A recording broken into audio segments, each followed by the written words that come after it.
Kalau kita bicara soal sejarah, ada satu nama yang kayaknya langsung muncul di kepala. Yah, Persia.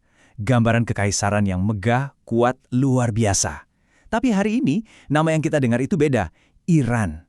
Dan citranya pun, wah, seringkali sangat kontras. Nah, gimana ceritanya sebuah warisan yang begitu legendaris sekarang dilihat dengan cara yang sama sekali berbeda? Yuk kita bedah perjalanannya. Coba deh bayangin, di satu sisi kita punya Persia, kekaisaran perkasa yang melegenda.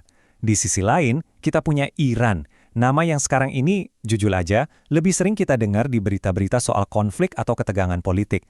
Pertanyaannya, kok bisa sih dua citra yang bertolak belakang ini melekat pada bangsa yang sama? Nah, ini dia teka-teki yang mau kita coba pecahkan bareng-bareng. Oke, sebelum kita lanjut lebih jauh, kita lurusin dulu satu hal yang paling mendasar ya. Persia itu adalah nama kuno untuk bangsa yang sekarang kita kenal sebagai Iran. Jadi ini bukan dua negara yang berbeda loh. Ini adalah satu perjalanan sejarah yang panjang dari sebuah peradaban yang, wah, dulu itu salah satu yang paling maju dan paling berpengaruh di seluruh dunia. Nah, untuk ngerti ceritanya, kita harus mundur jauh ke belakang. Ke masa puncaknya, masa keemasannya, saat Kekaisaran Persia membangun sebuah warisan yang luar biasa banget. Kekuatan Persia itu lahir dari sebuah visi yang gede banget. Di bawah pemimpin legendaris seperti Darius Agung, ambisi mereka itu bukan cuma menaklukkan wilayah loh, tapi menyatukan seluruh dunia yang dikenal saat itu, di bawah satu bendera kekaisaran. Dan ini bukan cuma mimpi di siang bolong. Pada puncaknya, mereka itu berhasil menguasai hampir separuh dari seluruh populasi dunia yang ada saat itu. Coba deh bayangin, skala pengaruh dan kekuasaan sebesar itu. Bener-bener gila kan? Kehebatan mereka itu nggak cuma soal luas wilayah ya. Kita ngomongin soal istana-istana emas yang megah, pasukan elit super terkenal yang dijuluki The Immortals, alias pasukan abadi, dan sistem jalan raya yang canggih banget membentang ribuan kilometer. Ini semua adalah bukti kalau mereka itu adidaya sejati di zamannya.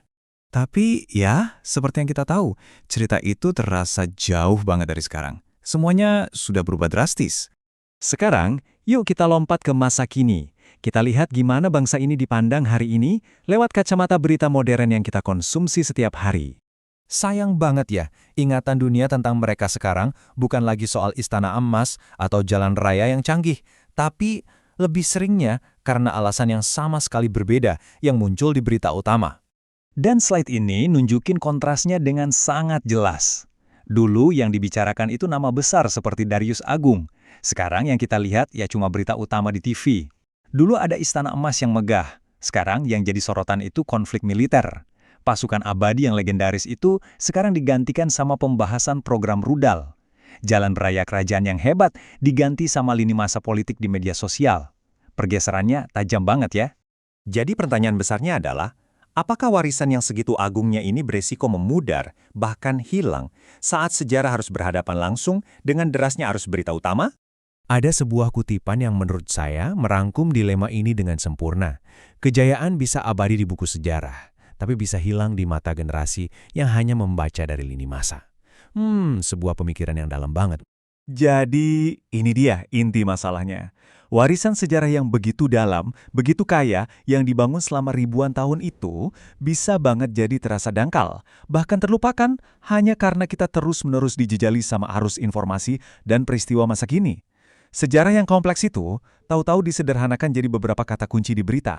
Nah, ini yang akhirnya ninggalin kita dengan sebuah pertanyaan penting untuk direnungkan bareng-bareng. Coba deh kita pikir.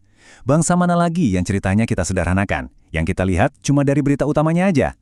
Ini jadi pengingat buat kita semua, supaya selalu berusaha melihat lebih dalam, melampaui apa yang cuma kelihatan di permukaan.